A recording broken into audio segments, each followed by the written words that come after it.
Good morning, gising na kayo guys. Luto na tayo ng umagahan, maaga ang pasok ng mga bata. Isasalang ko muna tong salabat para habang nagluluto ako ng almusal, naluluto na siya. Egg at corned beef lang palang lulutuin ko ngayon guys. Ang pambansang almusal, itlog.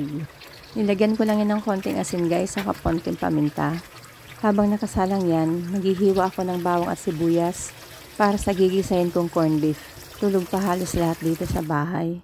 Kaya sobrang tahimik. Paglabas ko kanina sa terrace, mukhang maganda na ang panahon. Wala na sigurong cancel ng klase ngayon.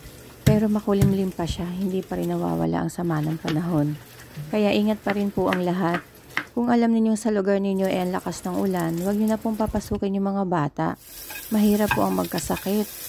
Maiintindihan naman siguro yan ng mga teachers. Unahin po natin ang kaligtasan nila.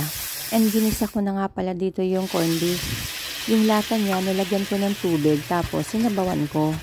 Konti lang naman, depende yan sa inyo. Yung iba medyo marami ang sabaw para nga naman makasabaw ang mga bata. Yung iba nilalagyan ng patatas para pamparami.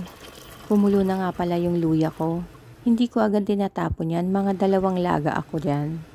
Nilagyan ko lang ng 2 buong kalamansi. Nakalimutan kong salain yung buto. Mapait yan guys kapag sa mainit. Aalisin ko na lang. Yung honey namin naghihingalo na. Nagpaparamdam ng bumili na. Medyo may kamahalan din kasi to guys. Pero okay lang yan, sa health mo naman yan. Tapos maglalaga ako ng saging, mga 5 praso lang. Ako lang naman ang kakain nito kasi nilaga.